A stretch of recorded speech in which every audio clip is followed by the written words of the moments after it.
return to hell one more time until I decide to do the sequels. True. Welcome to the Good, the Bad, and the Weird podcast. I'm Nicho. And I'm Chris. And today, for Hellraiser 3, we have a very, very special guest with us. Our good buddy and friend from Nebraska, Sugi. Welcome in, Sugi. Welcome. Hi. Thank you for inviting me back. Of course. Always. I'm happy to be here again. Oh, I am too. And especially just like talking horror with you, man. Mm-hmm. I mean, every time we do a sequel, it seems like you're the one that we want to bring on for this stuff. Absolutely. Oh, I'm honored. I am honored to be the horror sequel friend, guest, special guest, whatever you want to call it. I am honored to have that title. Never in my life would I have thought I would be that person. No, we've been having fun with the Hellraiser series, and why not the best one that gets, or the one that gets the goofiest with you? Yeah. It's definitely the goofiest. Yeah. There's a lot happening here. There's a lot of funny things too. Yeah. Yeah. So for those unfamiliar, Hellraiser 3 continues the saga of the Cenobites as they come to Earth and the Pillar returns. New format? Sure. The Pillar Gateway. It's okay. Cinematically, it's much nicer to look at than the floor mattress. Yes. Yes. And it makes more sense than the crusty heart under the floorboards. As poetic as that was, not everyone's floorboards comes with a corpse. I don't know, Sugi's apartment probably does at this point. Maybe. Yeah, mine does. There's definitely a heart underneath the floor in my place. All his streamer merch is thrown away under his floorboards. No, it was just consumed by the heart. Yeah, but Hellraiser 3 is also a odd one because it's a transitional movie compared to the first two. Writer Peter Atkins came back, but Tony Randall had a little bit of writing credits, as well as Clive Barker for the characters, but had less involvement. And they replaced the director with Anthony Hickox. As well, the cast changed, starring Terry Farrell as Joey Summerskill, Doug Bradley as Pinhead, the only returning one. Good job, Doug. And Kevin Bernard as JP Monroe. So I think part of the reason that this one stands out so much is because it is continuing the story of the first two, but it's with none of the people except for Bradley. Yeah. Mm-hmm. The other thing that kind of like makes this one weird is a little bit part of the reason Randall was replaced as director was they were a little worried he'd make the movie too bleak. And they were looking for something to like match the themes of other big horror genres that kind of like pick up the pace and the tempo a little bit by the third or fourth movie. Mm-hmm. And so I do think they did that, but they did it at a cost of some really weird choices. I agree. Yeah. I agree. There's a random thought that I just had just now, but what year did this movie release? Can you answer that? 1992. Yeah. 1992. Okay, so I was not old enough to have remembered seeing this on TV, but I saw this on a clip somewhere, somehow. But I think when this movie released, it might have been a different movie, but I think Doug Bradley was on like MTV or VH1 in costume, and he promoted this movie. I think there's a clip out there, and I did not see it live because I would have been too young, but it definitely, like with like the music of this movie, it would make sense that he would be on one of those channels promoting this movie when it came out. That does. It might not have been this movie, but I know he was on like MTV or VH1 to promote one of them in Pinhead costume. They were trying to push really hard for like the visual face of Pinhead to be like the Jason of this movie. And I can't remember if it was in the commentary of this one or if it was Hellraiser 2, but the poster actually had to be pulled because it was too scary to show in theaters, which I think maybe we could have done it, but okay. Doesn't it kind of just look like the poster for 1 and 2? Yeah, they're not that bad. It looks about the same as the other two. Yeah, like it's spooky, but it's not that spooky. Yeah. No, it's not.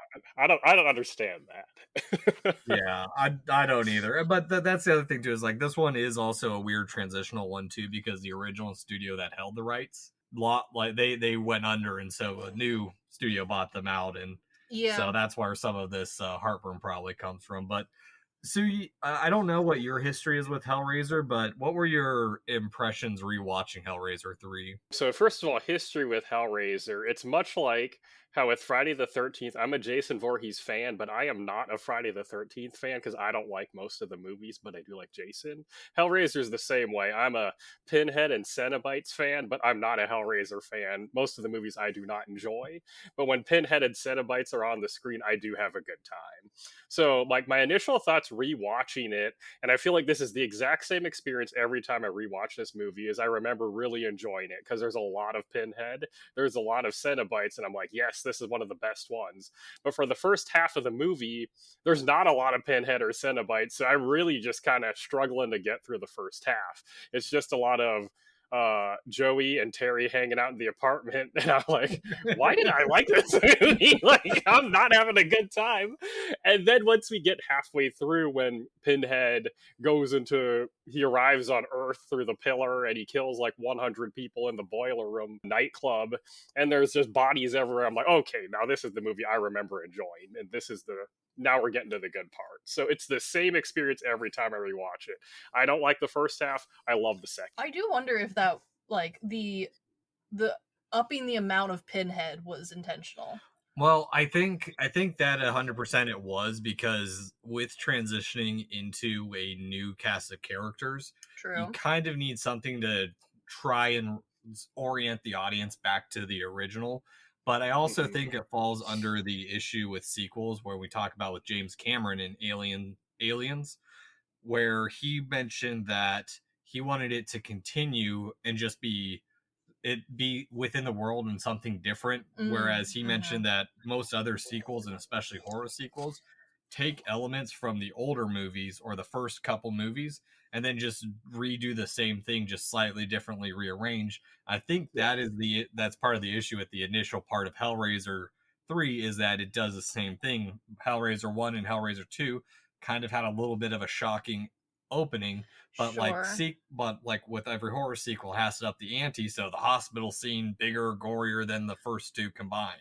I agree, but this one, at least from the ones I've seen, granted, I've not seen every Hellraiser thing on the market. There's honestly too many. But I feel like this is the one where you can see the biggest shift away from the like almost poetry aspect from the first two movies, especially where the first half of this, you kind of get glimpses of it. You get kind of the vibe of like, okay, we're feeding the pillar. Everything has like this bigger, you could almost feel like the dialogue talking about like masculinity and the time period. And then we shift to like, clearly someone above said, hey, more gore. And so we just threw all the gore. Granted, great time, looks great. But you lose some of that like sacrificial hell-based poetry, I think. Well, I mean, personally with me, I think there's a lot that it does have going right for it, though. Like, even though it does sacrifice some of that poetry, it does start to push Hellraiser into a little bit of the mainstream. I mean, one of the commentaries was that Pinhead himself changed, and he was a little bit more, they said, Freddy Krueger-esque with his one-liners, and a little bit more jokey than previous iterations of Pinhead. Did you feel that as well, Sugi? I feel like that's exactly how I felt.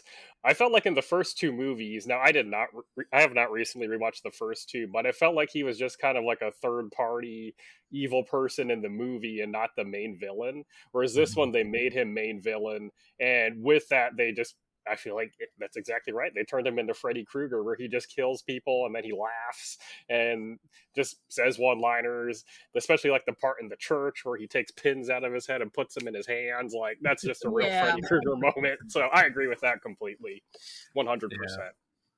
Well, and I think with trying to make it more mainstream, it does help it makes it more I think it's maybe a little bit more easily accessible for someone who's not a fan of the Hellraiser franchise, because you're offsetting the gore with the comedy quite a bit. I agree. I also think that this one's like the weird lore and mythos of this Hellraiser. Like, if you hadn't watched the first two, it probably wouldn't matter, whereas with the first two, like you felt like you were missing context the entire time you watched them. Even if you have read all the books and like done all the interviews and the whole thing, like there's so much happening inside the writer's head that like that's where a lot of the fans were like, oh my gosh, this is gonna be so cool. The third one, it's pretty cut and dry. I feel like the magic of the world is a little bit more explained. Yeah. Well, in this one, it falls into a rough little patch of Pinhead's human form dying in the second movie. True. His soul ends up getting weirdly split from the body. So they're having to kind of, we can't carry on the franchise without Pinhead. And Sugi, do you know that they were planning to make Julie the face of the Hellraiser franchise with Hellraiser 2? The weird stepmom from the first two. I did not know that. No, that is news to me. Yeah, that's why in Hellraiser 2 there was such a heavy emphasis on her and like her saying some like kind of bastardized Pinhead lines, is because they wanted her to be the face of Hellraiser, but then Pinhead was the fan favorite. The fan favorite. So by the time they finished writing it, they had to like do this weird in between of, okay, well he's technically dead, but there's the vessel, so it's, you can separate the soul from the messenger of hell, I guess. And also like she made it pretty clear that she was done doing the horror movie after the second one. She talks about how like she was supposed to be the poster child, and yet these movies were too gory for her, and like they were getting to the verge of like too gory for her to even film them, because I guess on set they were getting pretty extreme. She's like, I think I'm ready to do other things. And that makes a lot of sense. Yeah, but Doug, who played Pinhead, was like, I could do this forever, and he practically did. So, you know, on maybe the better switch. Yeah, up until the last 2 or 3, I think. I think so, yeah.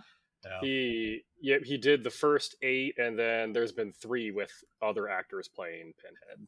Okay. Yeah. So then, Sugi, we know this was an awkward transitional Hellraiser. What were your favorite parts of this one? The second half of the movie. Anything that doesn't have to do with the first half of the movie. Obviously, all the parts when Pinhead was on screen. I would just like compare like Doug Bradley as Pinhead. He's kind of like Tobin Bell to Saw, whereas like the later Saw movies, they became really goofy and funny, and Tobin Bell was still taking it very seriously. And I feel like Hellraiser is kind of the same way, where after 2 it gets really just goofy, cheesy, and funny. But I feel like Doug Bradley still takes it kind of seriously. Like he's still giving it his all in the role, at least in this movie. I would say he takes it very seriously. Oh yeah, he's truly given it his all. So he's my favorite part of the movie. My favorite parts, to be more specific, like I mentioned earlier, I love the part at the boiler room where he kills like 100 people, and then Joey shows up later and there's just carpets of corpses all over the place. That is like that. I love all that stuff. That stuff is really good. I do love all the new really silly Cenobites, like I think his name was Doug. He was turned into like a cameraman Cenobite, where his eye was a camera that shoots things somehow. Yes. And then I know Nico's like favorite Cenobite of all time is the CD one. It was like the CD, and he kills people by throwing CDs at them. And then was the third one the bartender, right? Because he was making like a drink and it was actually gasoline, and then he would blow fire onto the cops after he throws the gasoline at them. But I loved all of those like silly Cenobites, and the kills that they had like on the streets were fun. And then if I was to pick one last favorite part, I would say it's that church scene where Pinhead goes into the church and does his little Freddy Krueger thing with the nails or the pins from his head. That would be another favorite part. So pretty much, like I said, the second half of the movie is my favorite part of the movie. I wouldn't even call that the second half. That's like the last 20 minutes of the movie. This movie takes a while to get gory, I won't lie. Yeah. True. At least like properly gory. Yeah. Well, fun little bit of trivia with those scenes. The bartender is actually Atkins, the director. Nice. There's a lot of... Yeah. So we talked about how the first 2 were like on pretty low budgets. They were very low budget. This one was even more so on that, where like they, throughout the commentary, they're just like, oh yeah, by the way, that's the grip. That's their director's friend. Like they're pointing out all these people that they got for free. Yes. To do different little roles here and there. Oh my goodness. Yes. Yeah. But I do think it is interesting when we bring into like these kind of digitized Cenobites or these more earthbound Cenobites. It starts taking away from the abstraction that we see with all the other ones. Yeah. And but it works with it because when they separate the bodies or the body from the soul of Pinhead, this Pinhead is unfiltered, like he's unchained. He's not following the rules. He's creating his own bastardized Cenobites. It's not Leviathan creating the Cenobites. Sure. So of course they're going to be a little bit different and goofy and just using kind of whatever is around them. I do like it though, because it just like it makes it more interesting than like, okay, well now I have to go and do the backstory to figure out what these guys. Instead it's just like DJ, CD, now keys. Again, it takes away the mystery that you feel like you're missing in the first two, where like you feel like you have to like pause the movie and dissect all of the Cenobites diagrams and character models, and like they're on screen for so little, you feel like you have to like really cherish every moment that they're there. And in this one, granted, in the totality of the whole movie, they're not on screen a whole lot, but this one has them enough that you don't feel like you need to cherish looking at cameraman's head. You get the idea. Well, and it also brings in some weird things with like the mythos as well. Even more weird than, okay, Pinhead's now making Cenobites. And also Doug Bradley, back to real quick on the pillar itself. Some of the people were complaining, oh, it just looks like your head's through a hole in a box. And he's like, yeah, it was, because that's what it was. That's exactly what it is. Exactly what it was. And it wasn't even done the way I thought, because I thought it was just like box and he stood up. I guess to get all of the filming and the angle right, he had to like weirdly lay behind it to like hold himself back, which is part of the reason why he looks so stupid. Yeah. No, there's a lot of dumb things, like in going into like how they try to transition the lore a little bit too, because they bring up Freddy Krueger, but they don't bring up the fact that a lot of this communication with the actual like spirit of Pinhead is done through like these dream sequences, kind of like through a psychic cloud. So yeah. Again, the first one felt like there were rules to the world and we just didn't know them. This one feels like we've thrown the rules out and it doesn't matter. Don't worry about it. We're just making it up as we go along. 100%, which we kind of were. We only had 6 weeks to shoot this, and with a cast that had quite a few British people who are used to taking bigger breaks and ending at a certain time, there was a lot of really late nights, and I guess a lot of people were not crazy about that, which does kind of explain some of the actors' attempts. Yeah, well, and speaking of the homeless people, or not the homeless people. The homeless people? The homeless people. there is, okay, so that's the thing, is like they never explain when he buys the obelisk who the guy is, if it's the art dealer or if it's just some homeless dude who's wandered into this art museum. And like, it could be though. That makes sense. Yeah, he looks like a homeless guy. He does look like a homeless guy, but also like I thought it was like a version of like artists who are on the verge of homelessness. Like I thought that's where we were going with that angle, but I had not assumed just a normal homeless man. Yeah, but I mean, maybe either one could work. It works either way. And honestly, like he's such like I literally just watched this movie like 2 days ago, and I had already forgotten about that character. Yeah. Well then, Sugi, which one would you prefer, a homeless guy or random almost homeless artist? I would prefer, it'd be funnier if it was a homeless guy who doesn't actually work there. He just walked in and pretended to work there, because that's why he doesn't care about how much you give me for the pillar. How much do you think it's worth? That would make more sense why he doesn't care, because he's just getting any money he can. So I would say homeless guy, not homeless guy who works there, would be funnier and would make more sense in my opinion. Would be funny. Yeah. Well, I think part of the reason they leave it so ambiguous is probably they didn't want to flush it out, but also true, because last time we saw this pillar, it was emerging from a bloody mattress in some guy's house. Yes, but what I think it is, it's more of the Frankensteining a bunch of elements from the other movies into this, because every time someone's gotten the lament configuration, it's been something that's more. It's always been something quote unquote exotic. True. And so now instead of making him some mystic, it's some random homeless dude. It makes me think of like how like we said, the production came stateside instead of being in the UK.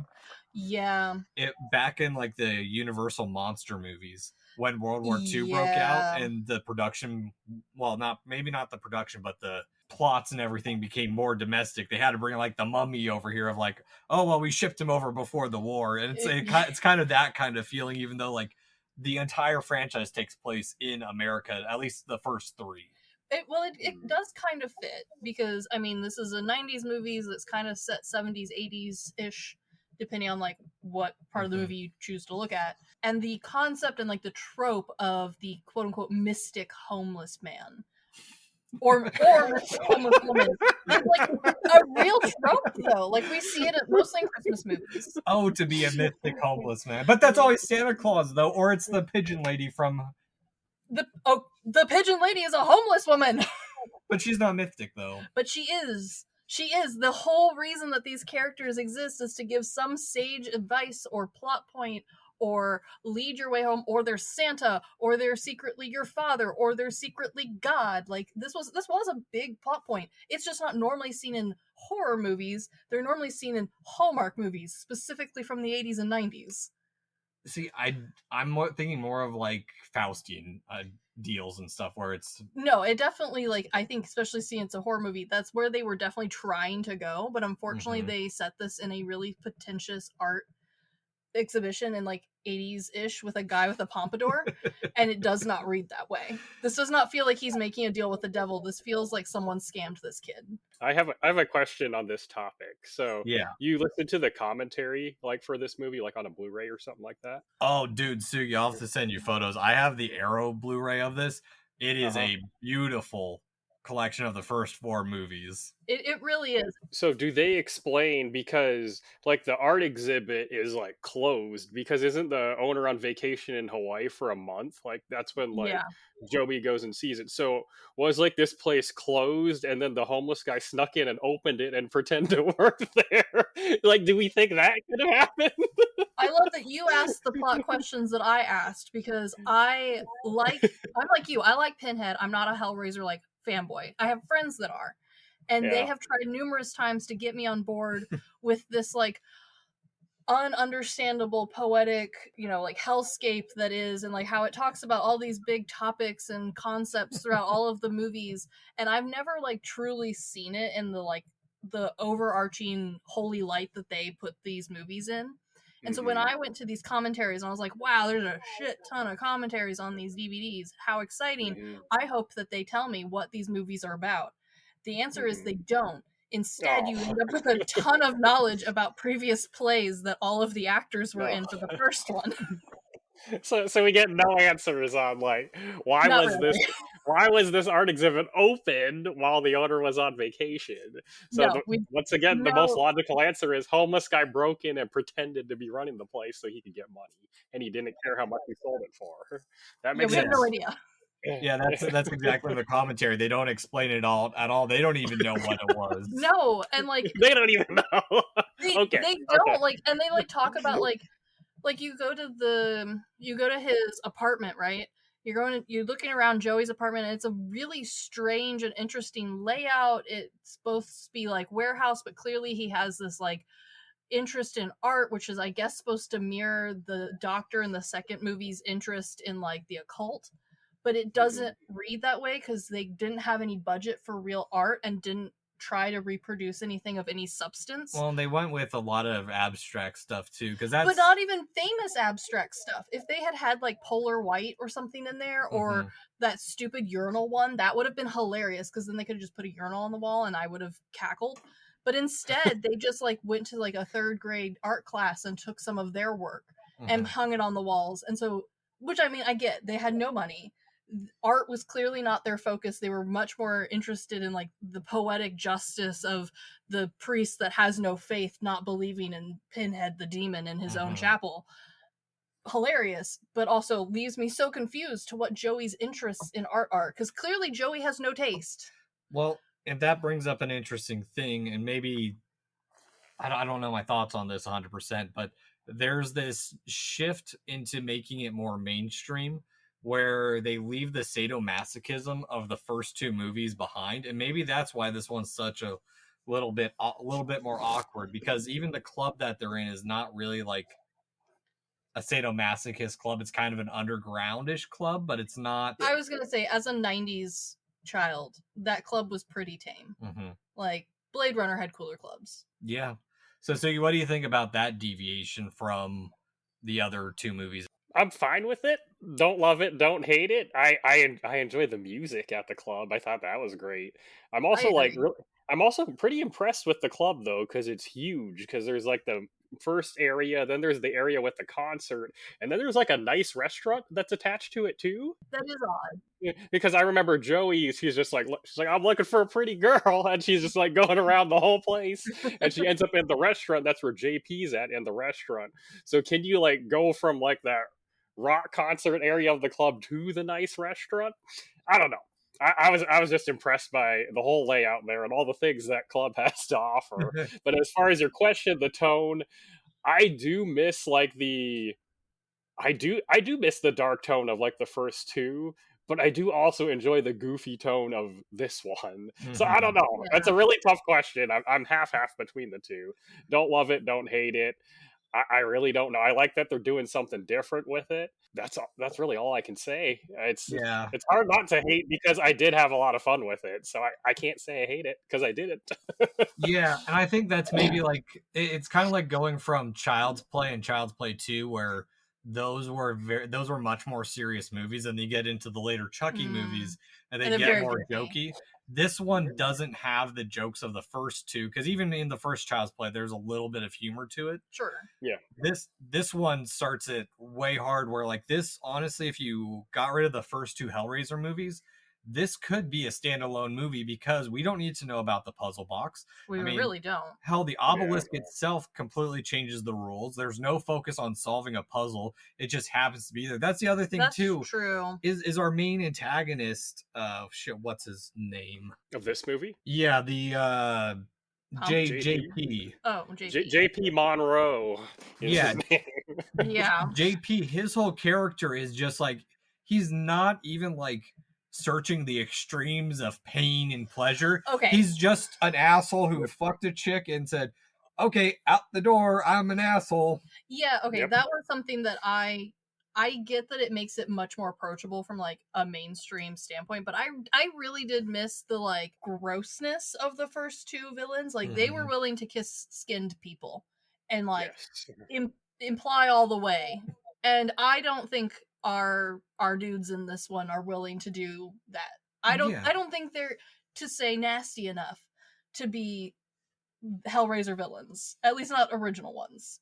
They're interesting, they're fun, but they're not as like devoted to the insanity that the first guys were. So then in that, so what do you think about the pillar only taking two people to revive and set Hellraiser, or set Pinhead free? Because the only people we see die before it is Kirsty, or is the random chick he hooks up with, and then JP. True. Oh, and a little bit of blood from a hand. So 2.2 people.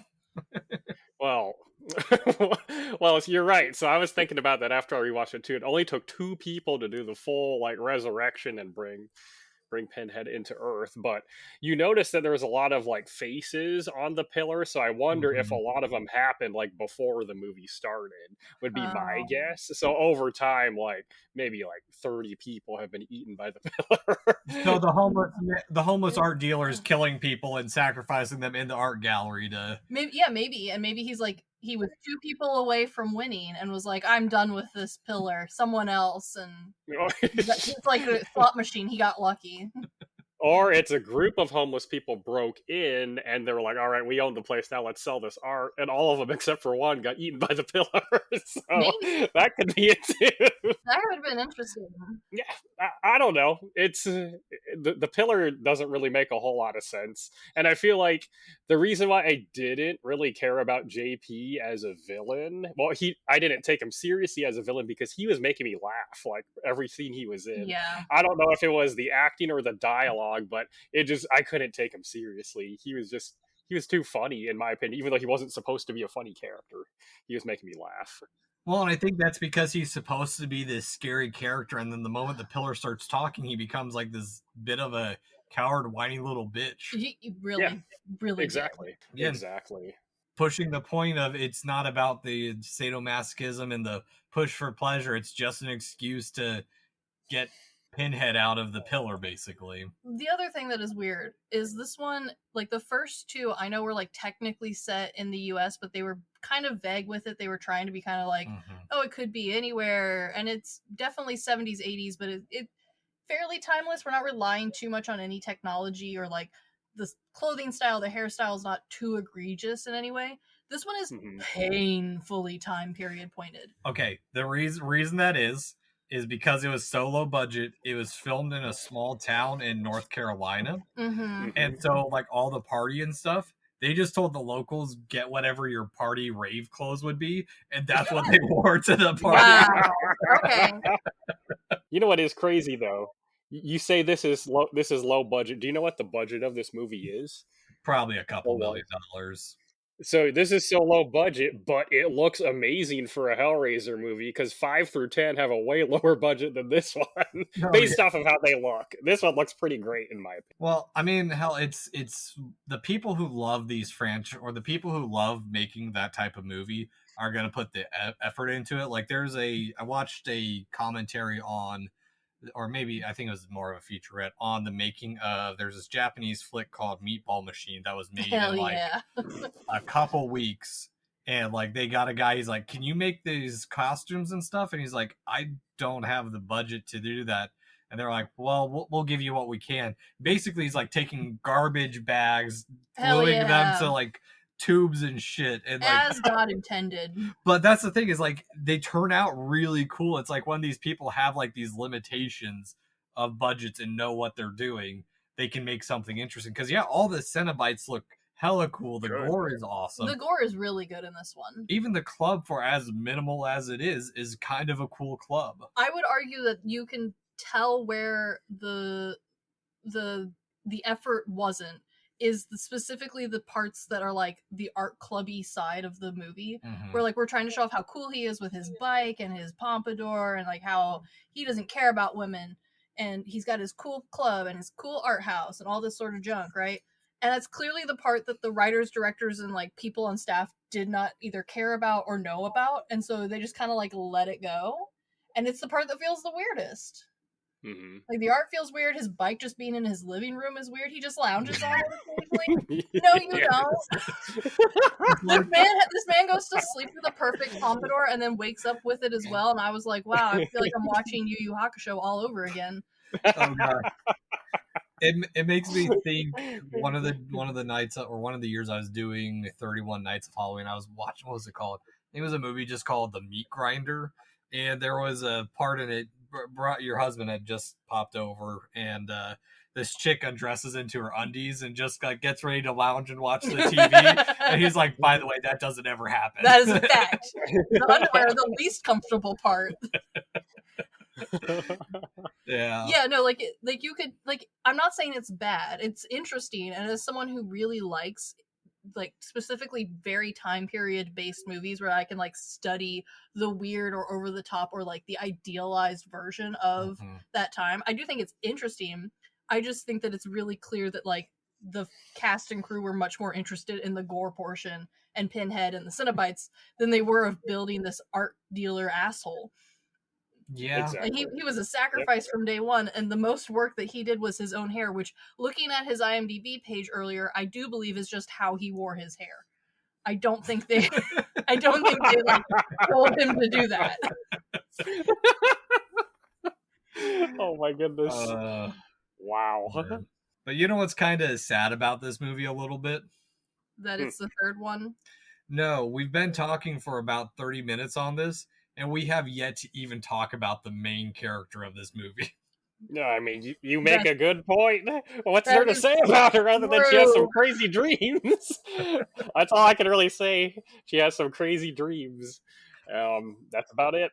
Okay, it is so hard to be as cool as the other main characters from the first two, though. Yeah, well, Kirsty's more involved in everything with it. Kirsty's like, and especially by the end of the second one, she's such a badass. Okay, Sugi, I've talked to you about this a little bit before on my issues with the American Universal monster movies.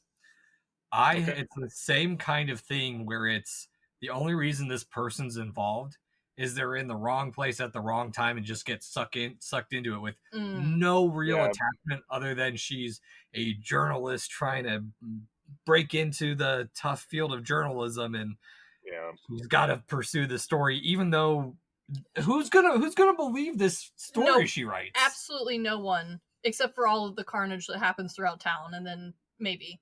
But no, we get no good background from her. Like example being like the new Superman movie where they show their reporters, and you get very little for like essentially 3 interesting reporters. You got Superman's girlfriend and then the 2 background ones.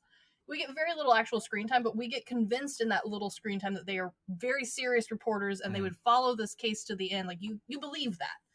This one, I do not believe that Joey would actually follow this case to the end if the writers were not forcing her to do so. Because I agree. she doesn't seem like a journalist who focuses on big crime. She seems like a journalist who occasionally posts help columns and like the local SPSA sort of situation. She doesn't feel like she's regularly hunting down murderers for her journalist. No. Well, even then, it's in the very beginning of the movie that she's put on assignment there. She's not even covering actual stories she wants to cover. She's just kind of following what she's told to do. Yeah, like I feel like a very quick and easy way of making her feel more involved in the story would have been like her calling her boss and being like, I know there's a serial killer in this town. I'm going to hunt him down. And it's just him feeding this pillar people. Yeah. Like, it was 4 seconds. Yeah. And I would have cared so much more about her. Not like cared in like I hope you don't die, but in the like, well, now I'm convinced that you would stick it out. I don't feel like at any moment I'm going to lose my main character. Yeah. I agree. Is there anything you think that would have made her more interesting? Exactly what you said. I feel like what would have made her more interesting is if she actually had a better motivation to just become a part of this, other than, oh, like, I'm here by accident, wrong place, wrong time. There's a guy being killed by magic chains. I need to report this story. It's just the motivation isn't really good. It's not believable. Like, especially like after one of the chains like cuts her leg, I believe. Like, yeah, I don't get why she's like so committed to this story that, like you said, no one's gonna believe. It's not really gonna be a big deal to her career if she does cover this story and show the world about it. I don't know. I feel like there's nothing they could have done to make her a more interesting lead that I cared about. I feel like what they could have done with what they had is they could have made the lead the homeless guy, and I would have cared more about the lead of the movie because he's the one we're most interested in based off of this conversation today. I got nothing to improve her though. I got nothing. But in the writer's defense, the vanilla-ness of her and kind of the whole first part of the movie was a lot of critics like praise point.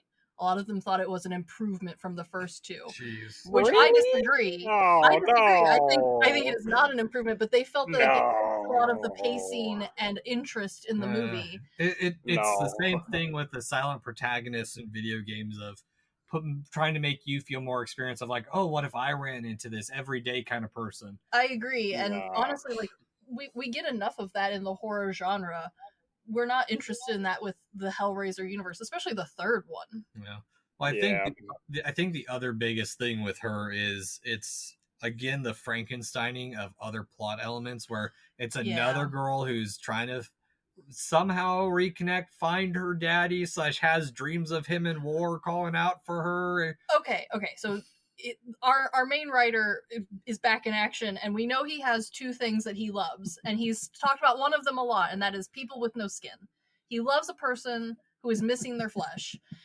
And then the second thing that he has never said on an interview, but we have seen the running theme in all of this man's work is, I miss my daddy. He is in hell. Yeah. Or some variation of that. Yeah. And like, I get it. They're good themes, but one of those is visually much more interesting than the other. Yeah. Well, you know what's actually, there's one character I find more interesting than the antagonist and Joey. I can't remember her name. It's the girlfriend of Joey, the one who's like kind of run away from him. Yeah, she was more compelling. Yeah, she has a much more tragic backstory other than then the last girl, like, I didn't know my dad. She's constantly in and out of. She has the more of the sadomasochism with her, where she's in and out of this abusive relationship with PJ, and just like she has a better arc going for her, but she's in the movie like 5 minutes before she's also killed off. Yeah, I won't lie. Her being killed so quickly, but being so compelling, did kind of lead me to not want to be interested in our main actress or character, because I was worried that she was going to be next, like, constantly. And not in the, like, fun, like, oh, I'm worried about her, like you are with Kirsty in the first two, but in a, like, well, what's the connection if you're just going to be sacrificed to Pinhead at any second? Yeah. True. And I also think another lost opportunity was with her and PJ as Cenobites. They only show up for like 2 minutes at the end, and more of just like pushing her towards the end of the movie. And even then, her design, I think, was it was just a repeat of the female Cenobite with a thrusty, but instead of just being open, she's smoking a cigarette through it. Yes. True. The cigarette Cenobite. She is just a cigarette Cenobite. However, you can tell that the design team spent 99% of their time on just the Cenobites in this movie and like nothing else. And so in their defense, I do think that she was not supposed to be a Nekosi, like the first lady Cenobite, but was supposed to be more like a trichotomy. Like where you don't always die from tobacco. Yeah, she was definitely supposed to be that, but then instead of like taking your health seriously after that point, she like continues to smoke out of it. Not saying I've known anyone to do that, but like, don't do that. Yeah. Your doctor doesn't like it. I just think that it's missed a little bit because she's also a skinny, sexy woman Cenobite, and there's a neck thing happening. what that neck will do. Yeah, and so like the other dudes all get something kind of cool because we've again moved away from the whole like the inspiration of like the Chatterer or the Pludgy one. Can't remember what that one's called. Butterball. Yeah. Butterball, which is hilarious because that's just the type of turkey. Well, it's also that's a meat turkey. But so these ones are more like thing based, and I felt like they kind of ran out of thing for her. Like everyone else has like a thing that their Cenobite is based around. Like, oh, you were the camera guy, so you get a camera. You were the DJ, so you get CDs. You smoked a lot, so you get cigarettes.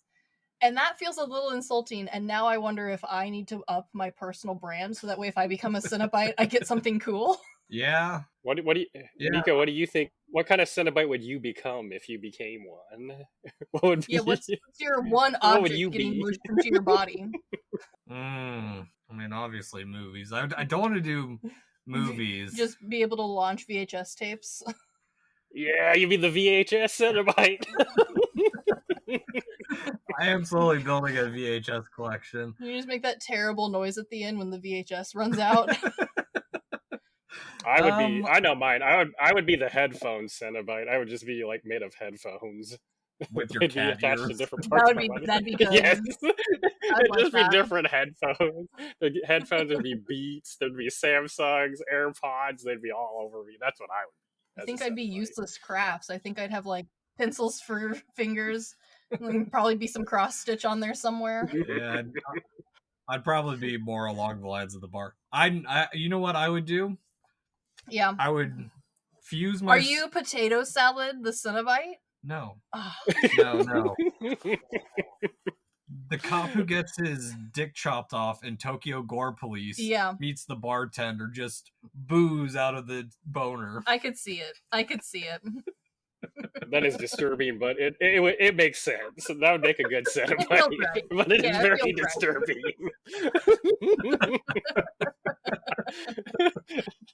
But it's definitely in line with Hellraiser. I give you that. I was gonna say Hellraiser 12 will feature that for sure.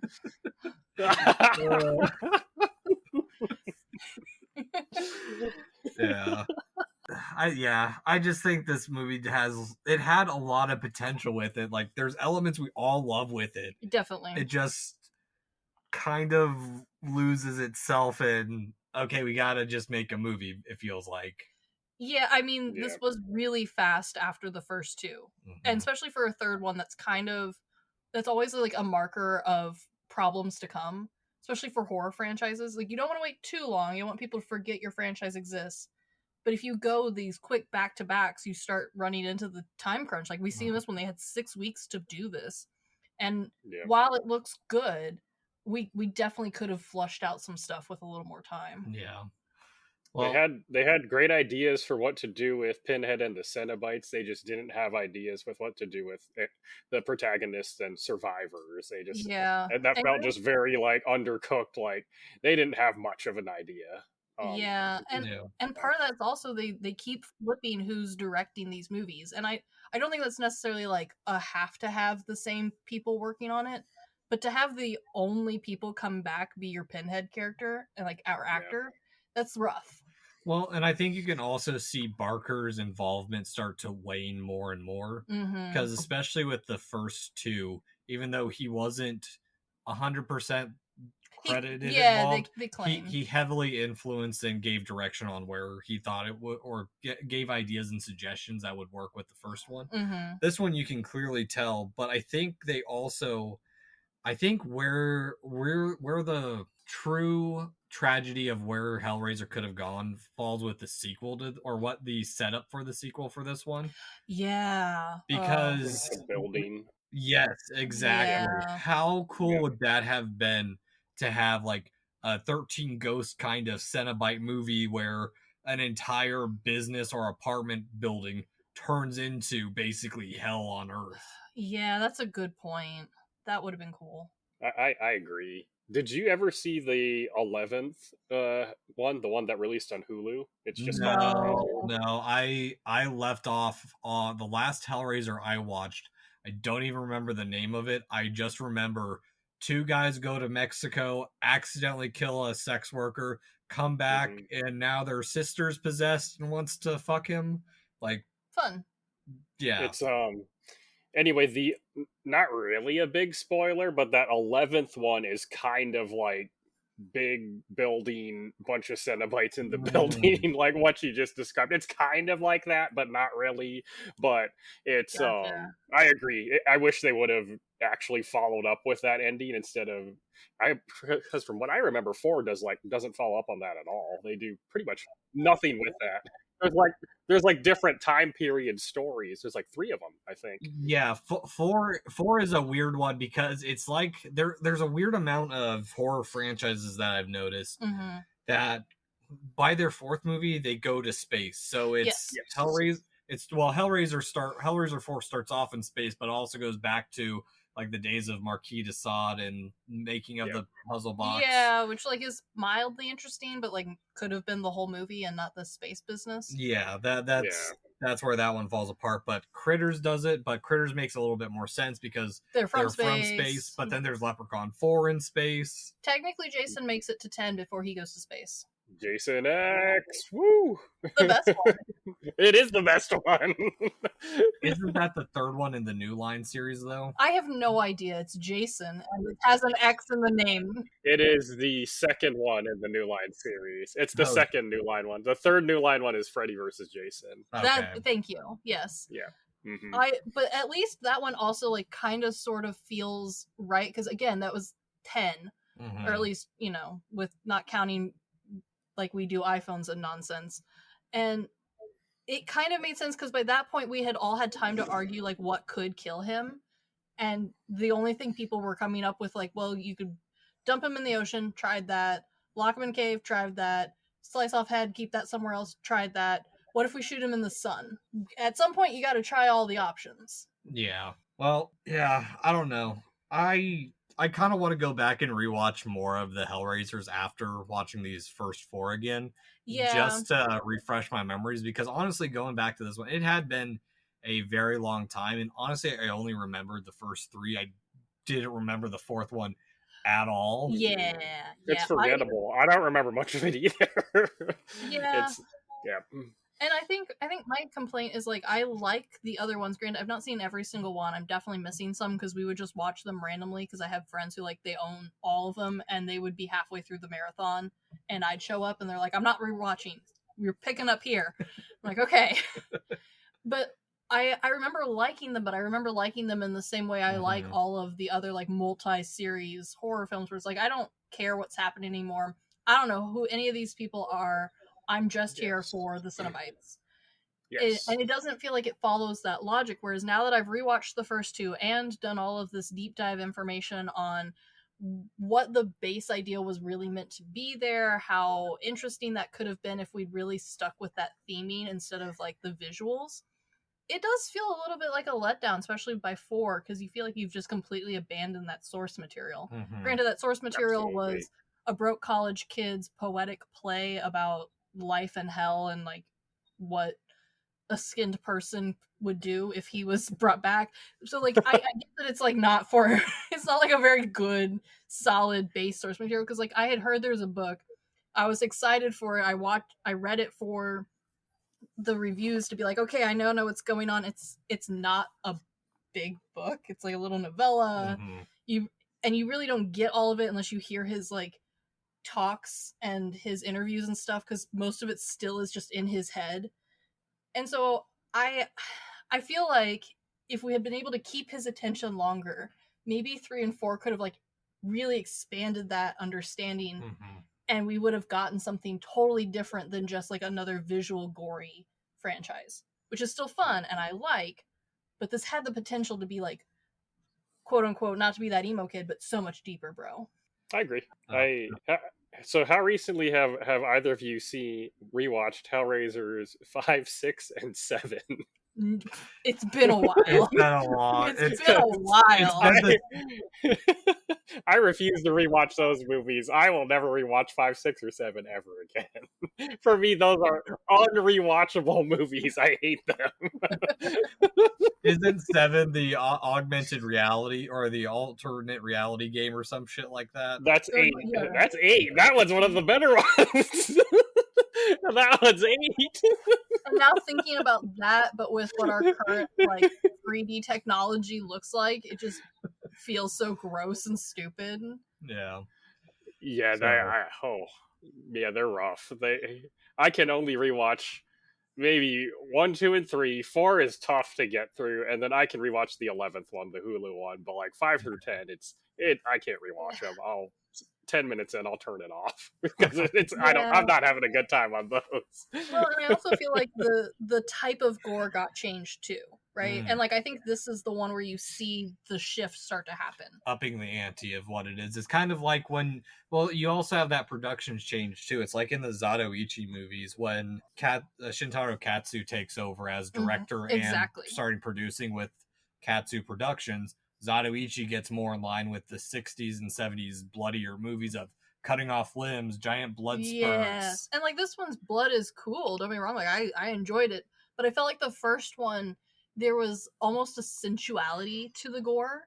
Like they everything was real goopy, but not runny, not like blood splurty. It just was, everything was moist, uncomfortably moist all the time. Whereas with this one, like even the Cenobites look dry. Well, they brought that up in, I think it was in this one when the pillar starts breaking apart, is they had to update to be goopier, because now it was between Hellraiser 2 and Hellraiser 3, the taste in horror had changed from just bloody to now it also had to be slimy and goopy as well, on top of being grotesque. Yeah, and I don't say I hate the new gore, but the first two felt like there was such an intentionality with every gore shot, every scene. Whereas it's really hard to do that with this type of gore. Like stuff's gonna go everywhere. It's not gonna be as pinpoint as what I felt like the first one was, where like we were being really precise. Well, because that's tying into what they're doing. This is all hell breaking loose onto a bunch of innocent people who, before Pinhead, when he had his human half attached to him, he still had rules that he was following. This is Pinhead unleashed, basically, or unchained. I agree to an extent, because we saw hell. we know what hell looks like. I do.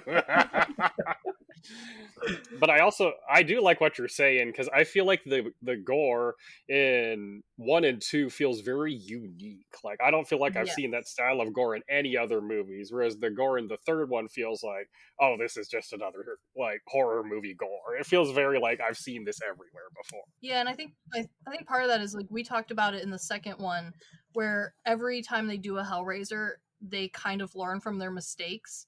And I feel like they learned in the first and second one. Finally, by the third one, they were like, hey, doing this type of gore and prosthetic suits takes a lot of time and a lot of money. Maybe we wrangle it back a little bit and just do like basic gore. Yeah, I don't think they learned their lessons at all after this one. Yeah, that's a good point. They didn't learn their lesson. They learned a lesson there, but it wasn't as cool. They saved money, but it's not as cool to look at. So yeah, it's not as cool. It's half-half. They learned a lesson in saving money, but not cooler gore. That's true. And granted, though, that saving money did do them well. For being a third horror franchise movie, this one actually did make money. Mm-hmm. Granted, not a lot of money, but like it did make money, which is kind of unheard of for a third movie in a franchise. Usually that one's where we start to see the dips coming, and then by the fourth one we really start to see it tanking, and then by the fifth one it's not even coming out in theaters anymore. Yeah. Well, this one did make a good, like, not a lot, but like a good bit. Well, what about with, I think part of that is because I think at least the trend I've seen is by the third one there's more studio involvement and not as much artistic freedom as like the original creators usually have, and switched hands a bunch of times. That definitely happened. Because like in Spider-Man 3, part of the reason Venom's involved is because the studio's like, hey, Raimi, you gotta stop you can't only include your fan favorite ones. Have something that all the comic book fans currently know. And so that's why Venom's even a part of Spider-Man 3. Ended up working out though, because now he's like a huge fan favorite. He was a fan favorite before then. I know, but I do think that the specifically movie version of Venom elevated the fandom and brought a lot of new people into liking literally only Venom and could care less about Spider-Man. Just Venom. Yeah. They'd watch a whole movie of only Venom. They did watch a whole movie of only Venom. So they watched 3 movies of only Venom. They did. They're keeping that franchise going. I have not. Well, that's okay.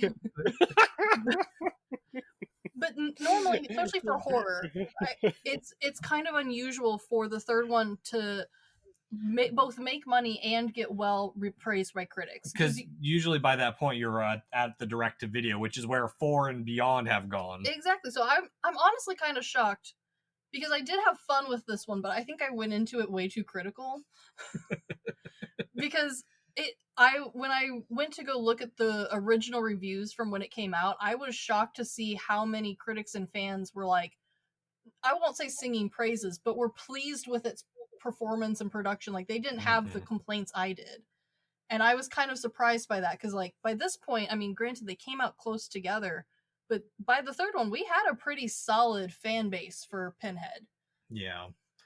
So I guess then, Sugi, on a good, bad, weird scale, what would you recommend, or how would you rate Hellraiser 3 Hell on Earth? I mean, I'm just going to sound like a broken record. I would say weird, because the first half of the movie is bad. The second half of the movie is good. And so do we mix it together and just call it weird? Is that how you make the scale? You can call it bad weird. We call it good weird, good bad. You can do the whole combination. Like, yeah. I'll just call it bad good, because first half bad, second half good. That's where I'll go. And we've already covered all 3 of us have covered all the points. Just like the first half of the movie is so focused on Joey, who we don't like, or we're just not interested in as a protagonist. I'm just kind of bored for the first half of the movie, and then the second half we get Pinhead and we get fun Cenobites, and it gets good. It's what I enjoy about it. So I would say bad good. You had mentioned like reading like the reviews, and like there was a surprising amount of good reviews, and you had already mentioned that a lot of the critics liked the protagonist. They liked Joey, which the 3 of us didn't really like. Was there any other things that were surprising that you saw in those reviews that the critics liked? Just curious. The critics versus the fan reviews were more similar than the first 2, which was surprising to me. The fan reviews from the ones I could dig up, especially on the second one, fans really, like, when it came out, were really pleased with the imagery. They liked the return of the characters. And so I was expecting to see the fans be kind of disappointed in this third one and be like, well, it was good. I liked the return of Pinhead, but, it was such a big change up. But for the most part, most of the fans seem to kind of be singing the praise of Hellraiser. And maybe it's just because it was new and like they'd just come out and these were like the hardcore fans whose blogs are still up all these years later. Interesting. And normally, especially for horror movies, I take the critics' reviews with such a heavy pinch of salt that I could boil pasta in it. Because they usually hate what makes a good horror movie. They like plot and artistry, and they honestly don't want a horror movie. They like quote unquote elevated horror. Yes, and they hated the first two, which I would argue is a little bit more on the line with that elevated horror that they claim to like. And yet they claimed the first two were on the verge of garbage. The critic reviews for those first two were really rough. They had a couple good points, but most of them wouldn't rate it past a 4 or a 5 on a scale of 1 to 10. Whereas with this one, most of them put it closer to that 6 to 7 mark, claiming that they liked the pacing better, they thought the gore was better, and they thought the characters were more interesting, which I argue they're less interesting. And the gore's worse. Yes, I think so. And I wonder if maybe it's because, especially those first 3, everyone kind of tends to watch them like kind of back to back to back. And it's pretty rare that like we ask someone to only watch the third one and none of the other movies. Interesting. And so I wonder if like in an echo chamber, if like maybe it makes a little bit more sense. But at the same time, I was so surprised that both fans and critics seem to enjoy this movie as much as I assumed they wouldn't. So then, with that in mind, what is your good, bad, weird rating? For me, I'm giving this the Holy Trinity, but not because it's a movie that I love and will return to. It's not my least favorite Hellraiser. Let's be clear there. I've seen many of them, and the farther down the numbers you go, the worse they get for sure. But especially for the first 4, I don't love the first half. I think it's honestly bad and boring, and boring's really offensive for a horror movie in my aspect, because it's pretty easy to keep me entertained with just a few deaths and some interesting costumes. I spent most of my time the first half looking at a man's pompadour and wondering if that was natural or not. I kept thinking of JoJo's Bizarre Adventure with I knew you would. Because it's not even a normal one. He has it like angled and pointed in a certain way, and so every time he moves his head, it looks different. It was very distracting, but cool. But that it didn't make for good cinema. The second half, I agree with you, Sugi. It's good. Like the gore is good. The Cenobites are so interesting. But with that Cenobite interest, instead of being artistically good, like I think they are in the first 2, where there's a lot of discussion of hell and pain versus pleasure, and even a romance that you could unwind if you really felt like it, these ones are just interesting and weird. There feels like there's not as deep, like it's pretty obvious like where the inspiration is coming from. There's not a lot of visual like webs to untangle like there is with like the female one or with Butterball or the Chatterer. These are just good, but they're weird. Yeah, it's a little too on the nose with everything. A little bit. Yeah. I have to give it a bad weird, because as a movie as a whole, it's not good. No. Exactly. But it has so much interesting stuff going on that I really enjoy the parts that are entertaining and interesting. It's just so poorly put together, and especially after going through the first 2 Hellraisers in the last few years. Yeah. How Frankenstein this one is together of elements from the first 2, and maybe I'm still influenced from rewatching Aliens and doing a deep dive on that. That was a hard sequel to come up after. That was very well done. Yeah, it's just it just there's a lot of stuff that you start to see go downhill once Clive Barker, once the one person who has the complete vision kind of starts taking their step back from it more and more. We get more people with their skin on, and that's not Barker's idea. He wants more skin off. It's not the way. It's not the way. It's not the Barker way. So then, Sugi, would you recommend Hellraiser 3? Absolutely. I would recommend watching the second half of Hellraiser 3.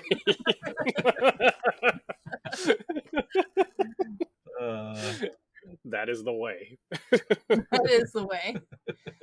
Just start it at about like the 50-minute mark. We'll be good from there. Once Pinhead's free. Yeah. Once he's free, just start it right at that point. You don't need to watch the first half. So recommend the second half.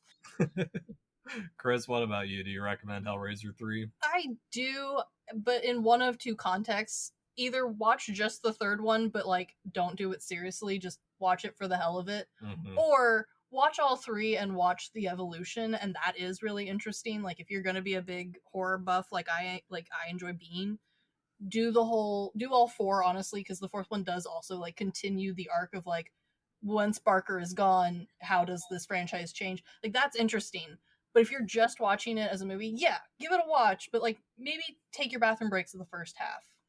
Yeah.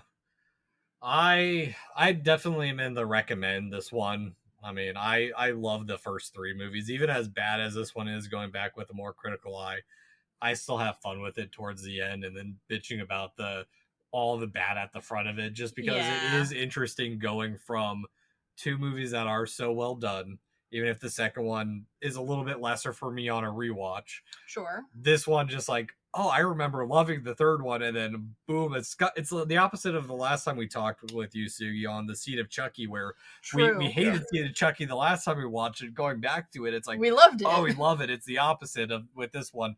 Remember loving this one, don't love it as much as I remember loving it. Yeah. And like I said at the beginning of this conversation, I feel like every time I rewatch Hellraiser 3, it's going to be the exact same experience. I'm going to be like, oh, I love all the Pinhead stuff. And then 20 minutes in, I'm like, I don't like this movie. It's just going to be like that every single time. It's just struggling to get through the first half and then enjoying the second half. I feel like for me, it's just stay the exact same experience every time. I'm like, this is not as good as I remember it being. No. Yeah. I agree. Yeah. So, are there any other thoughts you want to bring up about Hellraiser 3?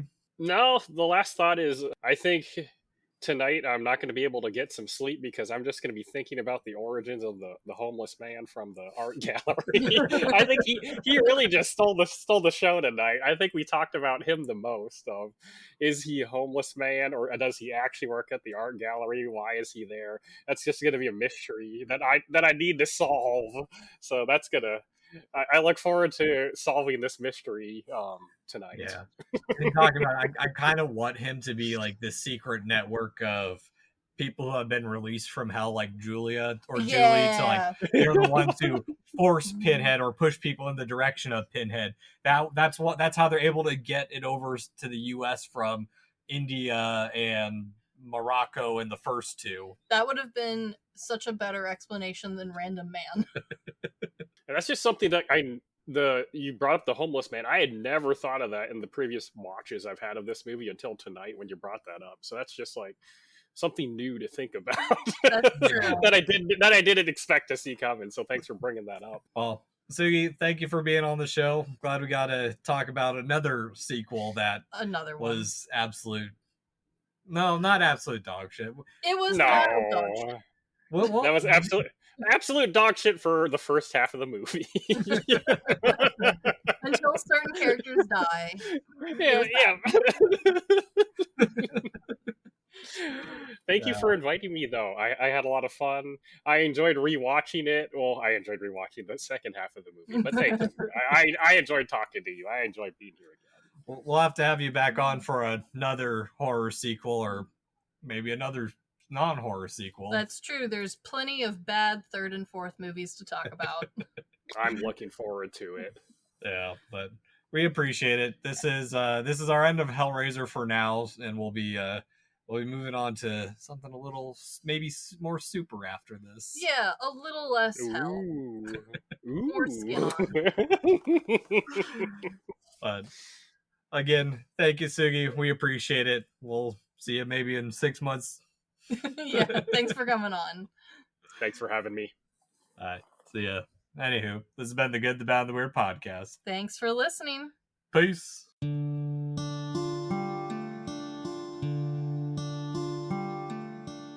Thank you for stopping by this here town of the Good, the Bad, and the Weird. We appreciate your listenership, and if you want more of our takes in your life, feel free to check us out on social media at the Good, the Bad, and the Weird podcast, or TGTBTW for short.